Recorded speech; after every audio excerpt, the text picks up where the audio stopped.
नमस्कार दोस्तों, मैं उमेश चंद्र आप सभी का मगन क्लास में स्वागत करता हूं। दोस्तों, आज हम लेकर आए हैं हिंदी के ऐसे महत्वपूर्ण प्रश्न जो आपकी परीक्षा की दृष्टि बहुत ही इम्पॉर्टेंट है। यूँ कह लीजिए कि ये बहुत ही गेस पेपर है, इसको गेस करके ही रखा गया है। ये सभी पेपर में अक्सर यही पूछे जाते हैं। तो आइए देर किस बात की, चैनल को सब्सक्राइब कीजिए और लाइक कीजिए। आगे बढ़ते हैं इस प्रश्नों के सिलसिले पर, और उठा लीजिए पेन और कॉपी, इसको आप नोट करते रहिए और तैयारी में लग जाइए। आते हैं, देखते हैं। देखिए, पहला प्रश्न आपको दिखाई पड़ रहा है कि हरिपद कोमल कमल से इस युक्ति में कौन सा अलंकार है। तो यहाँ पर यमक, उपमा, रूपक और उत्प्रेक्षा, इसमें से देखिए कौन सा अलंकार होगा। तो आइए मिलाइए, देखते हैं। आप कमेंट भी करते रहिए और इसको लाइक, सब्सक्राइब और अपने मित्रों के साथ शेयर ज़रूर करें, क्योंकि इस तरह से क्वेश्चन आपको बराबर मिलते रहते हैं। आते हैं, देखते हैं पहले प्रश्न का उत्तर क्या होता है। हरिपद कोमल कमल से इस युक्ति में कौन सा अलंकार है। तो आइए देखिए, मिलाइए। देखिए, यहाँ पर आपका ये उपमा अलंकार होगा, यानी कि हरिपद कोमल कमल से, यानी कि जो हरि का पद है, यानी कि हरि का जो पाँव है वो कमल की तरह कोमल है, इसका अर्थ ये है। तो इसमें आपका उपमा दी जा रही है, यानी कि उपमा अलंकार है। अब आते हैं दूसरे क्वेश्चन पर, चलते हैं। दूसरा क्वेश्चन आपका है कि नदी का जल ठंडा है का सामान्य बहुवचन बताइए। नदी का जल ठंडा है, तो इसमें देखिए नदी का जल ठंडा है, बी है सभी नदी का जल ठंडा है, सी है नदियों का जल ठंडा है, डी है नदियों का जल ठंडा है। तो इसमें बहुवचन कौन सा होगा। तो देखिए, इसमें आपका सी ऑप्शन सही है, नदियों का जल ठंडा है, यानी कि इसमें आपका सी ऑप्शन सही है। आगे बढ़ते हैं। अगला क्वेश्चन आपका है, अगला क्वेश्चन क्या है कि देखिए तीसरे नंबर, रेशमी टाई एकांकी संग्रह के रचयिता कौन है। तो रेशमी टाई एकांकी संग्रह के रचयिता कौन है। राम कुमार वर्मा, रमा शंकर शर्मा रसाल, अमृता प्रीतम, वेद प्रताप वैदिक, यानी कि इसमें से कौन सा आपका ऑप्शन सही होगा। तो उसको आप कमेंट द्वारा ज़रूर बताया करिए। तो आते हैं, इसमें देखते हैं कि इसमें कौन से ऑप्शन सही हैं। तो यहाँ पर आपका रेशमी टाई एकांकी संग्रह के रचयिता कौन है। तो यहाँ पर ये रेशमी टाई के रचयिता राम कुमार वर्मा, यानी कि ए ऑप्शन आपका इसमें सही है। डॉक्टर राम कुमार वर्मा की ये क्या है, नाटक है। कौन सी, ये रेशमी टाई। ये जो रेशमी टाई है ये डॉक्टर राम कुमार वर्मा की नाटक है। अब चौथे ऑप्शन पर चलते हैं, चौथे क्वेश्चन पर चलते हैं। बिनु पद चले सुने बिनु काना, और बिनु पद चले सुने बिनु काना, यानी कि इसका मतलब क्या है कि बिना पग, यानी कि बिना पाँव के चलता है। और सुने बिनु काना, यानी कि बिना ही कान के सुनता है। कर बिनु करम, इसके आगे जो पंक्ति बनती है वो है कर बिनु करम, यानी कि बिना हाथ के कर्म करता है। तो यानी कि कर बिनु करम करे विधि नाना, यानी कि जो भी करते हैं वो सब विधि के अनुसार होता रहता है। यानी कि बिन पद चले, बिना पाँव के चलता है, बिना कान का सुनता है। तो इसका क्या है, इसी पंक्ति में अलंकार कौन सा है। तो ये ऑप्शन विभावना, भ्रांतिमान, व्यतिरेक, संदेह। तो इसमें कौन सा अलंकार होगा। तो जहाँ कारण के न होते हुए भी कार्य का होना पाया जाए, तो वहाँ पर क्या होता है, विभावना अलंकार होता है। अब इसमें ऑप्शन आ गया कौन सा, ए ऑप्शन। अब आगे बढ़ते हैं, आगे बढ़ते हैं, पांचवें क्वेश्चन पर चलते हैं। पांचवा क्वेश्चन आपका क्या कहता है। मेरे कुर्ता पजामा में 3.5 मीटर कपड़ा लगेगा, वाक्य में विशेषण पहचानिए। मेरे कुर्ता पजामा में 3.5 मीटर कपड़ा लगेगा, वाक्य में विशेषण है। यह पहला है संख्यावाचक, दूसरा है परिमाणवाचक, तीसरा है गुणवाचक और चौथा है संकेतवाचक। तो पांचवें नंबर पर मेरे कुर्ता पजामा, यानी कि अब यहाँ पे 3.5 मीटर, तो 3.5 मीटर में आपका ये परिमाणवाचक है। कौन सा वाचक है? ये परिमाणवाचक है। तो यानी कि इसमें आपका बी ऑप्शन होगा। और छठे में देखिए कह रहा दिए गए विकल्पों में से ऊर्जा का समानार्थी शब्द बताइए। ऊर्जा, तो ऊर्जा का समानार्थी यानी कि ऊर्जा का जो पर्यायवाची होता है वो क्या क्या होता है? तो इसमें देखिए कह रहा है कि शक्ति, ईंधन, ऊर्ध्वांग और उदग्र। तो जो ऊर्जा का पर्यायवाची होता है वो होता है शक्ति, बल, जोर, बस, ताकत, परिश्रम, मेहनत, ये सब ऊर्जा के पर्यायवाची हैं। तो ऊर्जा का पर्यायवाची इसमें से कौन सा है? तो इसमें से आपका है ए ऑप्शन यानी कि शक्ति। अब आगे बढ़ते हैं। आगे आपका है कुछ बच्चे इधर आओ, वाक्य में विशेषण पहचानिए। वाक्य में विशेषण पहचानिए। संकेतवाचक वाक्य, गुणवाचक, संख्यावाचक, परिमाणवाचक। तो इसमें से कौन सा आपका सही होगा? तो कुछ बच्चे इधर आओ, यानी कि इसमें देखिए क्या चीज़ कहा जा रहा है? तो यह है संख्यावाचक विशेषण है, यानी कि इसमें संख्या कुछ बच्चे, तो इसमें कुछ संख्या की बात की जा रही है। यहाँ पर कुछ बच्चों की गिनती के लिए आया हुआ है, इसलिए यहाँ पर क्या होगा? संख्यावाचक विशेषण होगा। तो यहाँ पर आप संख्यावाचक विशेषण यानी कि सी ऑप्शन आपका सही है। अब आते हैं 8वें क्वेश्चन पर चलते हैं। 8वें क्वेश्चन में आपका है कह रहा पारा न उतरना। पारा न उतरना, इस मुहावरे का उचित अर्थ क्या है? तो पारा न उतरना यानी कि हद कर देना, अशांत होना, घमंड दिखना, शांत होना। तो इसमें कौन सा है? यानी कि पारा न उतरना, इसका मतलब ये होता है कि क्रोध कम होना, या इसी को यूँ कह सकते हैं कि अशांत होना। तो अशांत होना यानी कि बी ऑप्शन, इसमें आपका ऑप्शन बी सही है। आगे बढ़ते हैं। बेल शब्द का बहुवचन बताइए। बेल शब्द का बहुवचन बताइए। तो इसमें देखिए बेलें, बेला, बेलों, बेला। तो इसमें कौन सा ऑप्शन सही होगा? इसमें आपका सी ऑप्शन सही होगा, बेलो। ये बेलो जो है बेल का बहुवचन होगा। अब आगे देखिए ये खाली स्थान छोड़ा गया है। फिर कह रहा अर्थालंकार का एक प्रकार है। तो अतिशयोक्ति, यमक, श्लेष और अनुप्रास। तो इसमें कौन सा होगा? अतिशयोक्ति होगी, ए ऑप्शन होगा। अब आगे बढ़ते हैं, ए ऑप्शन। उसके बाद तो इसमें देखिए अतिशयोक्ति, यानी कि इसमें आपका ए ऑप्शन सही है। अर्थालंकार का एक प्रकार कौन सा है? अतिशयोक्ति है। आगे बढ़ते हैं। रचना के आधार पर सरल वाक्य, यानी कि इसको आप पूरा देखिए कौन सा एक क्वेश्चन है। रचना के आधार पर सरल वाक्य, फिर खाली स्थान है, और फिर खाली स्थान, वाक्य के भेद हैं। तो विधानात्मक संयुक्त, संयुक्त मिश्रित, प्रश्नवाचक निषेधात्मक, संकेतवाचक मिश्रित। तो इसमें कौन सा ऑप्शन सही होगा? तो देखिए इसमें ये 3 है, यानी कि रचना के आधार पर। जब यहाँ पर दिया हुआ रचना के आधार पर, देखिए रचना के आधार पर 3 वाक्य होते हैं। कौन कौन से होते हैं? एक होता है सरल वाक्य, दूसरा संयुक्त वाक्य, और तीसरा ये मिश्र वाक्य। यानी कि यहाँ पर आपका दिया हुआ है सरल वाक्य, तो ये दूसरा ऑप्शन जो आपका भरना है वो होगा संयुक्त वाक्य, और तीसरा होगा मिश्रित वाक्य। तो ये 3 हो गए, लेकिन ये रचना के आधार पर है। और एक आता है अर्थ के आधार पर। अर्थ के आधार पर कितने प्रकार के होते हैं वाक्य? तो अर्थ के आधार पर 8 भेद होते हैं। कौन कौन? विधान, निषेध, आज्ञा, प्रश्न, इच्छा, संदेह, संकेत और विस्मयादि। यानी कि यह अर्थ के आधार पर, देखिए ये 2 चीज़ें होती हैं, यानी कि शब्द के 2 प्रकार हैं। कौन कौन? ये रचना के आधार पर और दूसरा अर्थ के आधार पर। तो पहला हो गया रचना के आधार पर कौन कौन है? सरल वाक्य है, संयुक्त वाक्य है और मिश्र वाक्य है। लेकिन अगर पूछा जाए कि अर्थ के आधार पर कौन से वाक्य हैं, तो अर्थ के आधार पर 8 भेद होते हैं। 8 भेद कौन कौन से होते हैं?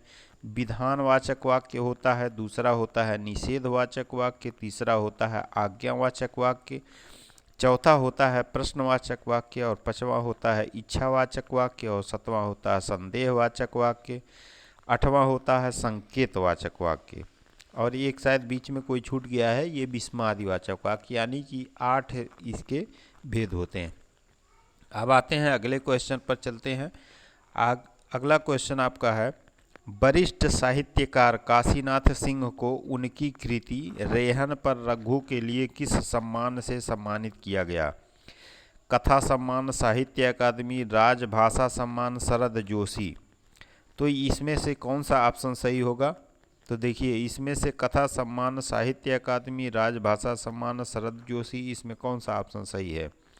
तो इसमें आपका होगा रेहन पर रघु उपन्यास के लिए साहित्य अकादमी पुरस्कार से सम्मानित किया गया था। और यहाँ पर ये देखिए, यानी कि इसमें साहित्य अकादमी, यानी कि बी ऑप्शन आपका सही है। तो आते हैं, देखते हैं, इसमें आपका बी ऑप्शन यानी साहित्य अकादमी से सम्मानित किया गया। अगला क्या है? अगला है ध्वंस शब्द का विलोम शब्द क्या है? ध्वंस। तो ध्वंस देखिए, प्राकृतिक विध्वंस, स्तुति और निर्माण, इसमें से बताना है ये ध्वंस। तो ध्वंस का मतलब क्या होता है? देखिए, ध्वंस का मतलब ये होता है कि ध्वंस माने होता है पहला नंबर की सर्जन, ध्वंस माने सर्जन। दूसरा होता है निर्माण, ध्वंस माने निर्माण। और तीसरा होता है ध्वंस माने रचना। अब इसमें देखिए कौन सा ऑप्शन आपका सही होगा। तो इसमें आपका ये जो है निर्माण यहाँ पे दिया हुआ है, डी ऑप्शन। तो इसमें आपका निर्माण ऑप्शन सही है। आगे बढ़ते हैं। कोई सज्जन आपको बुला रहा है, इस वाक्य में किस विशेषण का प्रयोग किया गया है? तो कोई सज्जन आपको बुला रहा है, इस वाक्य में किस विशेषण का प्रयोग किया गया है? तो प्रश्नवाचक सार्वनामिक विशेषण, निश्चयवाचक सार्वनामिक विशेषण, अनिश्चयवाचक सार्वनामिक विशेषण, पुरुषवाचक सार्वनामिक विशेषण। तो इसमें से कौन सा ऑप्शन सही होगा? तो इसमें देख लीजिए कौन सा ऑप्शन सही होगा। तो यहाँ पर अनिश्चयवाचक सार्वनामिक विशेषण, यानी कि सी ऑप्शन आपका सही है। तो इसको आप टिक कर लीजिए, अनिश्चयवाचक सार्वनामिक विशेषण यहाँ पर है कोई सज्जन। यानी कि जहाँ पर कोई, कुछ, इस तरह से क्वेश्चन आते हैं या ये शब्द आते हैं तो वहाँ पे अनिश्चय होता है। जैसे कोई खड़ा है, कुछ चीज़ें आई हुई हैं, तो यहाँ पे क्या है? अनिश्चयवाचक, यानी कि जहाँ पे निश्चितता जाहिर न की गई हो वहाँ पे अनिश्चयवाचक सर्वनाम होता है। आगे बढ़ते हैं। तो आगे आपका है खाली स्थान है, कह रहा है कि बताते हैं कि यहाँ शब्दों में चमत्कार है, तथा फिर खाली स्थान बताते हैं कि यहाँ अर्थ में अद्भुत सौंदर्य है। तो यहाँ पे शब्दालंकार, अर्थालंकार, बी ऑप्शन में है अनुप्रास श्लेष, सी ऑप्शन में है यमक शब्दालंकार, डी ऑप्शन में है रूपक और उपमा। अब इसके बाद क्या है? तो अब यहाँ पांचवें ऑप्शन पर देख लीजिए, यानी कि ए बी सी डी में से कौन सा आपका सही है?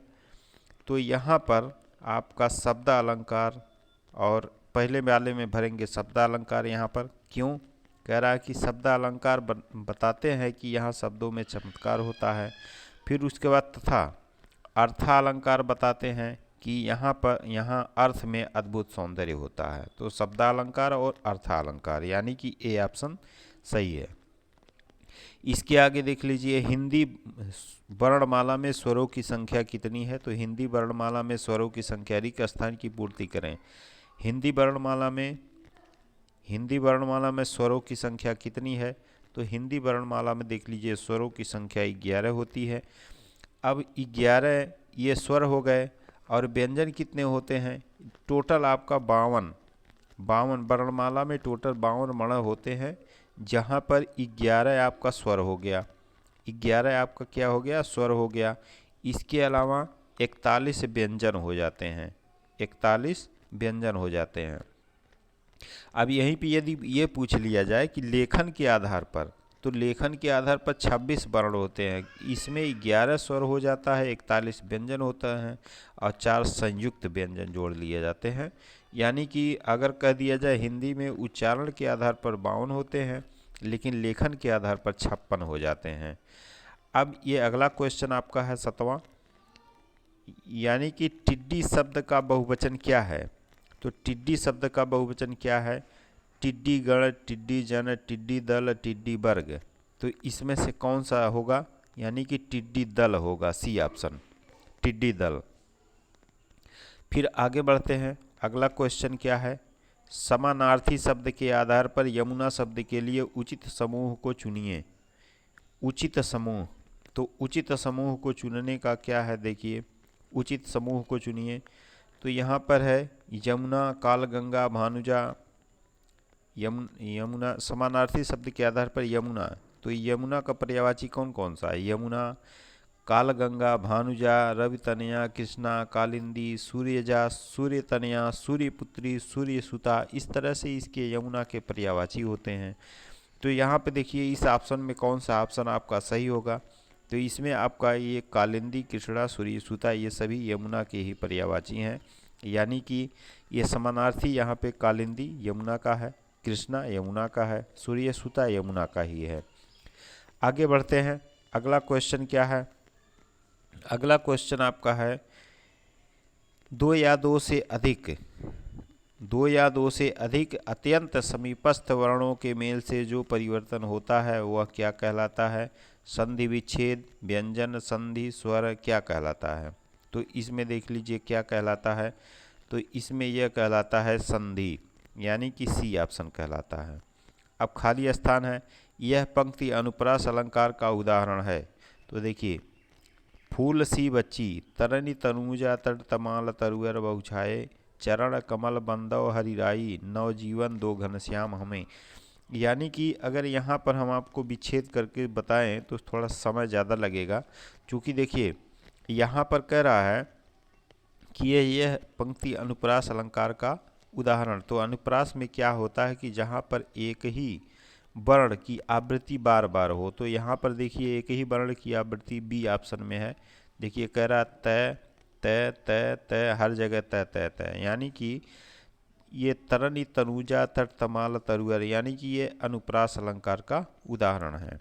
अब आगे बढ़ते हैं, अगला है मानक वर्तनी के आधार पर शुद्ध शब्द पहचानिए। तो मानक वर्तनी क्या है? मृत्युदंड, मृत्युदंड, मृत्युदंड और मृत्युदंड। तो इसमें से शुद्ध शब्द कौन सा है? तो इसमें से शुद्ध शब्द आपका है सी ऑप्शन, यानी कि मृत्युदंड। तो आप देखिए इस पे टिक लगा लेते हैं, सी ऑप्शन। अगला क्वेश्चन क्या है? दिए गए विकल्पों में से कौन सा विकल्प मुहावरा है? नाम बड़े और कथन छोटे, बल्ब तले अंधेरा, कंगाली में चावल गीला, पत्थर की लकीर होना। तो इसमें से कौन सा ये शब्द मुहावरा है? यानी कि पत्थर की लकीर होना ये शब्द आपका मुहावरा है। चूँकि देखिए नाम बड़े दर्शन छोटे यहाँ होना चाहिए, तब ये मुहावरा होता। बल्ब तरे अंधेरा नहीं, दिए तरे अंधेरा। कंगाली में आटा गीला होता है, चावल गीला नहीं। तो ये यहाँ पे इसमें थोड़ा सा त्रुटियां हैं। जबकि डी ऑप्शन में कह रहा कि पत्थर की लकीर होना, ये ऑप्शन बिल्कुल ऑप्शन सही है, यानी कि इसका ऑप्शन होगा डी। आगे बढ़ते हैं, दिए गए विकल्पों में से विकर्ण शब्द का विपरीतार्थक शब्द कौन सा है? अब विपरीतार्थक यानी कि विपरीत शब्द, विलोम शब्द कौन सा होगा? किसका? ये विकीर्ण का। विकीर्ण माने फैला होता है, यानी कि संकीर्ण या एकत्र करना, विकीर्ण। आप देखिए यहाँ पर विकीर्ण में यानी ए ऑप्शन है विस्तार, बी ऑप्शन भीतर, सी ऑप्शन वितरण और डी ऑप्शन एकत्र। तो ये दो शब्द होता है, एक विकीर्ण होता है, एक संकीर्ण होता है। संकीर्ण मतलब संकुचित, एकत्र करना। अब यहाँ पे विकीर्ण मतलब फैलाव, यानी कि फैलाव का जो विपरीत होता है वो होता है एकत्र करना, यानी कि फैलाव का जो पर्यायवाची होगा विपरीतार्थक होगा, विलोम होगा, वो एकत्र होगा, डी ऑप्शन पर। अगला क्वेश्चन है कि वेदों की संख्या कितनी है? तो वेदों की संख्या आपका भली भांति जानते हैं कि वेदों की संख्या 4 होती है। कौन कौन से होते हैं? एक होता है ऋग्वेद, जो सबसे पुराना वेद माना जाता है। दूसरा होता है यजुर्वेद। तीसरा होता है सामवेद, जो सांकेतिक वेद होता है। चौथा होता है अथर्ववेद, जो नए वेद माने जाते हैं। अगला क्वेश्चन है सापेक्ष का विलोम। तो सापेक्ष का विलोम कौन सा है? तो देखिए सापेक्ष का विलोम होता है आपका असापेक्ष, निष्पक्ष, निरपेक्ष या आपेक्ष। इसमें से कौन सा आपका सही होगा? तो सापेक्ष का विलोम। तो इसको आप कमेंट द्वारा बताइए। अगर आप हमारे चैनल को सब्सक्राइब नहीं किए हैं तो इसको सब्सक्राइब कर लीजिए, दोस्तों के साथ शेयर भी कीजिए। आगे बढ़ते हैं, सापेक्ष का विलोम क्या है? तो सापेक्ष का विलोम है निरपेक्ष, यानी कि इसमें आपका सी ऑप्शन सही होगा। आगे क्या है? विदुषी की शुद्ध वर्तनी होगी। विदुषी शुद्ध वर्तनी कौन सा है? देखिए 4 ऑप्शन लिखे गए हैं, इसमें कुछ ना कुछ तो गलत है, तो इसमें सही कौन सा है? तो इसमें आपका ऑप्शन ए ऑप्शन आपका सही है। विदुषी ऐसे ही लिखा जाता है, वह है। ये यहाँ पे विदुषी भी ये व लिखा हुआ है, इसलिए इसको आप विदुषी, इसको विदुषी लिखा जाता है, ना कि विदुषी। आगे बढ़ते हैं, मछली का पर्यायवाची। तो मछली का पर्यायवाची कौन सा है? तो देख लीजिए मछली का पर्यायवाची, तो देखिए मार्तंड, तटनी, मीन, वारिद। तो यहाँ पे मछली का जो पर्यायवाची है वो होता है मीन, यानी कि सी ऑप्शन सही है। तो अब यहाँ पे मार्तंड दिया है, तो मार्तंड माने होता है सूर्य, तटनी माने नदी, और वारिद माने बादल होता है। तो यहाँ पर आपका ऑप्शन मछली का मीन हो गया। आगे बढ़ते हैं, समाचार का बहुवचन दिए गए विकल्पों में से कौन सा है? तो समाचार का बहुवचन, तो समाचार का बहुवचन देखिए, समाचार, अनेक समाचार, समाचार पत्रिका, समाचारों। तो इसमें से कौन सा सही होगा? तो इसमें आपका समाचार का बहुवचन समाचार ही होता है, यानी कि ए ऑप्शन सही है। समाचार का बहुवचन समाचार। अतिवृष्टि का विलोम दिए गए विकल्पों में से कौन सा है? तो अतिवृष्टि का विलोम यानी कि अनावृष्टि, अनिवृष्टि, अनुवृष्टि, अतिवृष्टि। तो इसमें से कौन सा ऑप्शन सही होगा? अनावृष्टि। अनावृष्टि यानी कि ए ऑप्शन आपका सही होगा। आगे बढ़ते हैं, दिए गए विकल्पों में से तत्सम शब्द ज्येष्ठ का तद्भव शब्द कौन सा है? ज्येष्ठ का तद्भव, ज्येष्ठ का तद्भव शब्द कौन सा है? तो इसमें से आपका है देवर, पुत्र, बड़ा, छोटा। तो ज्येष्ठ माने होता है बड़ा, यानी कि ये सी ऑप्शन इसका सही हो गया। दिए गए विकल्पों में से जंगल का समानार्थी शब्द कौन सा है? कस्बा, अरण्य, नगर, सुनसान। तो इसमें से कौन सा ऑप्शन सही होगा? तो दिए गए जंगल, जंगल का पर्यायवाची कौन सा है? वन, अक्ष्य, अरण्य, विपिन, कानन, गहन, बिटप, कांतार या बीहड़, ये सब जंगल के पर्यायवाची होते हैं। तो यहाँ पर जंगल का समानार्थी यानी कि जंगल का पर्यायवाची बताना है।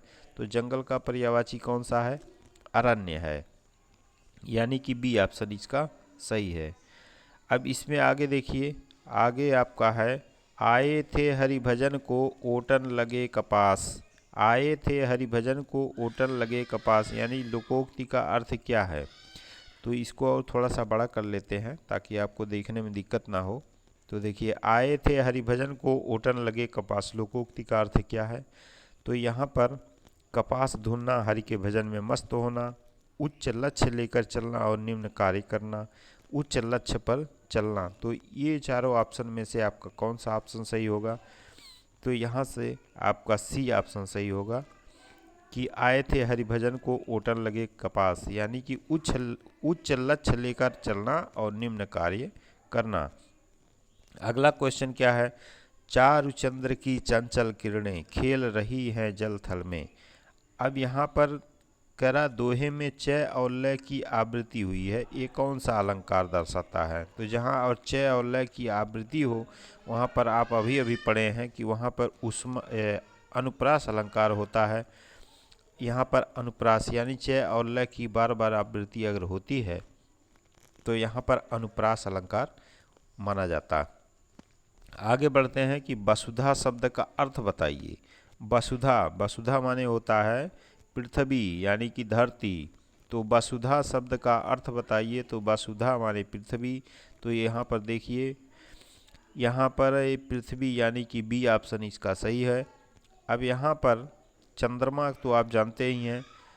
सुधा, सुधा माने मधु होता है, या प्रकृति, प्रकृति माने जानते ही हैं प्रकृति को। अब आगे बढ़ते हैं, चरण कमल बंदो हरिराई, इसको भी अब पढ़ चुके हैं। चरण कमल बंदो हरिराई, कमल शब्द कौन सा अलंकार दर्शा रहा है? तो चरण कमल यानी कि इसमें कमल शब्द कौन सा अलंकार दर्शा रहा है? तो चरण कमल यानी कि जो चरण है वो कमल के समान है। तो चरण है कमल के समान है, यानी कि यहाँ पर किसी न किसी चीज़ की रूपता व्यक्त की जा रही, यानी कि यहाँ पर आपका रूपक अलंकार है। तो इसका मतलब आपका डी ऑप्शन सही है। आगे बढ़ते हैं। अगला क्वेश्चन क्या है, कह रहा है किस वर्ष से लेखक और उनकी कृति के लिए साहित्य अकादमी पुरस्कार सम्मानित करना आरंभ हुआ।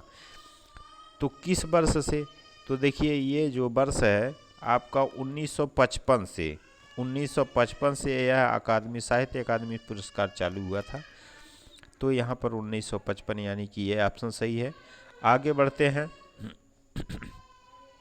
आई ऐसी अद्भुत बेला, ना रो सका ना बिहंस सका, यानी दोहे में कौन सा अलंकार है। तो ए ऑप्शन है विरोधाभास अलंकार, बी है उपमा अलंकार, सी है विप्सा अलंकार, डी है अनुप्रास अलंकार। तो आई ऐसी अद्भुत बेला, आई ऐसी अद्भुत बेला यानी कि यहाँ पर आपका आई ऐसी अद्भुत बेला, ना रो सका ना बिहंस सका। तो यहाँ पर कौन सा अलंकार होगा, तो यहाँ पर आपका ये रूपक यानी कि विरोधाभास अलंकार होना चाहिए। ना रो सका ना बिहंस सका, क्यों, क्योंकि देखिए ना, जहाँ पर ये ना शब्द आ जाए, नहीं शब्द आ जाए, यहाँ पर क्या होता है, विरोधाभास अलंकार होता है। तो यहाँ पर विरोधाभास अलंकार हो गया। आगे बढ़ते हैं। आगे अगला है चीनी मद्रासी। आगे बढ़ते हैं। चीनी मद्रासी बिहारी आदि शब्द कौन सा विशेषण है। तो यहाँ पे देखिए स्थान बोधक, अवस्था बोधक, आकार बोधक, दिशा बोधक। तो इसमें से कौन सा ऑप्शन सही होगा, यहाँ पर आपका ए ऑप्शन सही होगा, यानी कि स्थान बोधक। चीनी मद्रासी बिहारी, तो इस शब्द में कौन सा विशेषण है, तो इस शब्द में आपका ए ऑप्शन है, यानी कि स्थान बोधक। अगला ऑप्शन कौन सा है कि अंगार सिर पर धर लेना, अंगार सिर पर धर लेना, दिए गए विकल्पों में से मुहावरे के सही अर्थ का चयन करिए। तो विनाशकारी बन जाना, मरने को उद्यत होना, दूसरे को डराना, कठिन विपत्ति सहना। तो इसमें से कौन सा आपका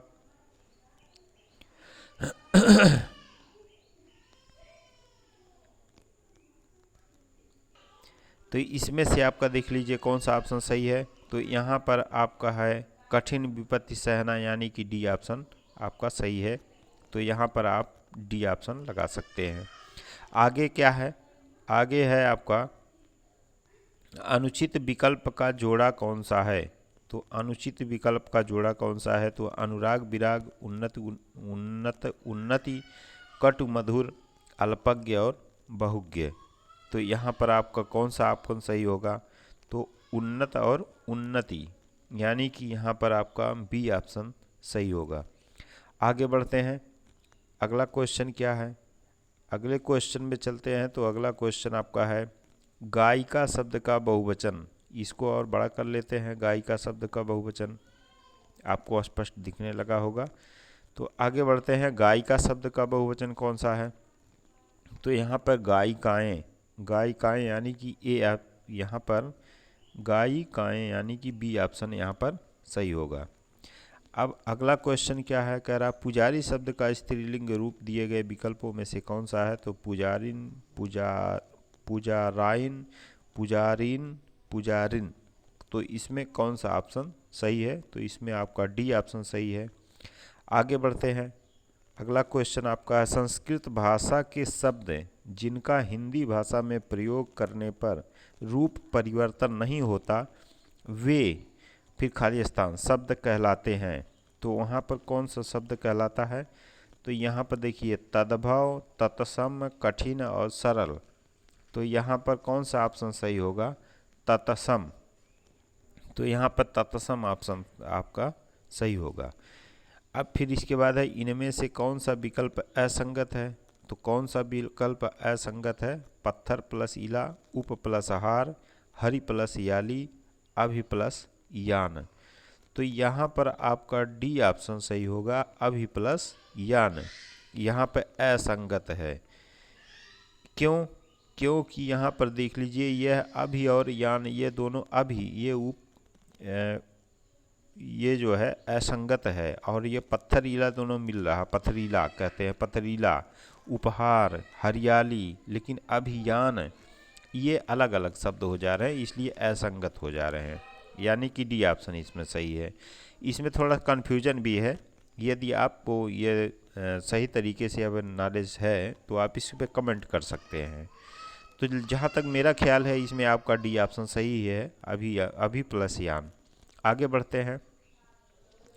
अब आगे देखिए, कह रहा है कि बीड़ा उठाना इस मुहावरे का क्या अर्थ है। तो बीड़ा उठाना इस मुहावरे का क्या अर्थ है? सोच लेना, पूरा करना, संकल्प करना, संभाल लेना। तो इसमें से कौन सा आपका सही होगा?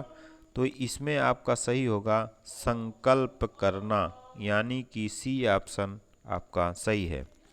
पूर्ववर्ती, ये दो शब्द होते हैं, पूर्ववर्ती और एक उत्तरवर्ती, यानी कि पूर्ववर्ती का विलोम शब्द दिए गए विकल्पों में से कौन सा है? तो पूर्ववर्ती में होता है परवर्ती, यानी कि सी ऑप्शन इसका विकल्प सही है, क्योंकि पूर्ववर्ती का यानी कि पहले आ जाना और परवर्ती माने भी होता है बाद में आ जाना, यानी कि पूर्ववर्ती का विलोम परवर्ती हो गया। आगे बढ़ते हैं। अगला क्वेश्चन आपका क्या है? 3 में और न 13 में इस मुहावरे का अर्थ क्या है? तो इस मुहावरे का क्या अर्थ है? तो इसमें देखिए, महत्वहीन, अनावश्यक, तुच्छ, बुरा, इसमें कौन सा होगा? तो यहाँ पर होगा आपका महत्वहीन, यानी कि ए ऑप्शन आपका सही है। नृप, नीचे दिए गए विकल्पों में से किस शब्द का समानार्थी शब्द है? त्रिलोचन, रुद्र, भूदेव, महादेव, भूप, महीप, नलिन, और यानी कि ये इसमें आपका सी ऑप्शन सही है, यानी कि भूप और महीप, सी ऑप्शन। तो आगे बढ़ते हैं, अगला क्वेश्चन पर चलते हैं। देखिए, पुल्लिंग परिवर्तन का सही विकल्प चुनिए। सामग्री, सम्राट, ठकुराइन, ठकुर, या कवित्री, कवि, रानी, राज। पुल्लिंग परिवर्तन यानी जिसका पुल्लिंग परिवर्तन हो रहा, तो पुल्लिंग परिवर्तन किस में हो रहा है? तो इसमें आप देख लीजिए पुल्लिंग परिवर्तन किसने हो रहा है। तो ये सामग्री, सम्राट, इसमें क्या हो रहा है जी, यानी कि ए ऑप्शन हो रहा। इसका ऑप्शन ए ऑप्शन सही है। चलिए ट्रिक मार लेते हैं, ये ऑप्शन पर पुल्लिंग परिवर्तन हो रहा है। अगला क्वेश्चन देख लेते हैं। ऐरा गैरा नथु खैरा मतलब बताइए। तो ऐरा गैरा नथु खैरा का मतलब क्या है? तो ऐरा गैरा नथु खैरा का मतलब है कि यहाँ पर मामूली आदमी, यानी कि सी ऑप्शन सही है। सी ऑप्शन मामूली आदमी, ऐरा गैरा नथु खैरा, मामूली आदमी। अगला क्वेश्चन है, अधम का विरुद्धार्थी शब्द दिए गए विकल्पों में से कौन सा है? तो नारकी, नेक, उत्तम, बुरा। तो इसमें से कौन सा ऑप्शन सही होगा? तो इसमें ऑप्शन सही होगा उत्तम। उत्तम ऑप्शन सही होगा। अगला क्वेश्चन क्या है कि एक तो नौकरी गई और पैसों से भरा बैग चोरी हो गया, के लिए कौन सा मुहावरा उपयुक्त होगा? एक तो नौकरी गई और पैसों से भरा बैग चोरी हो गया। एक तो खग जाने खग की ही भाषा, काला अक्षर भैंस बराबर, कभी घना कभी मुट्ठी भर चना, कंगाली में आटा गीला होना। तो इसमें से कौन सा ऑप्शन सही होगा? तो देखिए, इसमें से कौन, कंगाली में आटा गीला होना, कंगाली में आटा गीला होना, यानी कि आपका डी ऑप्शन सही हो गया। अब कह रहा है कि भुजा का बहुवचन क्या है? तो भुजा का बहुवचन आप बताइए, भुजा का बहुवचन इसमें से कौन सा होगा? भुजाओं, बहुभुज, भुजा, भुजा, या भुजाएं। तो इसमें से आपका ऑप्शन सही हो गया भुजाएं, यानी कि डी ऑप्शन आपका इसमें सही है। आगे बढ़ते हैं। अगला क्वेश्चन है, दिए गए विकल्पों में से कौन सा पुल्लिंग है? तो इसमें पुल्लिंग शब्द को छांटना है। देखिए, विदुषी, छात्रा, पड़ोसी और शिष्या। तो इसमें से यहाँ पर आपका टोटल 53 क्वेश्चन आते हैं। ये 53 क्वेश्चन आपका बहुत ही महत्वपूर्ण है, और यूँ कह सकते हैं कि ये पेपर के हिसाब से बहुत ही गेस करके बनाया गया है, यानी कि गेस पेपर है ये, अब बहुत ही इम्पॉर्टेंट है सभी क्वेश्चन और सभी एग्ज़ाम के लिए। तो इसमें से कौन सा ऑप्शन होगा? तो इसमें से आपका दिए गए विकल्पों में से कौन सा पुल्लिंग है? तो यहाँ से पुल्लिंग आपका पड़ोसी है, क्योंकि ये विदुषी, छात्रा, शिष्या ये तीनों स्त्रीलिंग हैं, चूँकि ये पड़ोसी ये पुल्लिंग है। तो दोस्तों, अगर आप हमारे चैनल को सब्सक्राइब नहीं किए हैं तो इसको सब्सक्राइब कर लीजिए, और साथ ही अपने मित्रों के साथ शेयर और ज़रूर करें।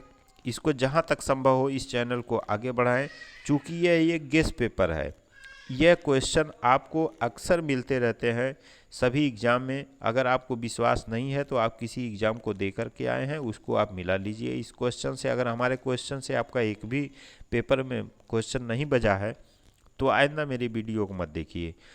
और यदि आपको लगता है कि हाँ ये बहुत ही इम्पॉर्टेंट है तो इसको आप नोट भी करते रहिए, इसको बार बार पढ़ते रहिए।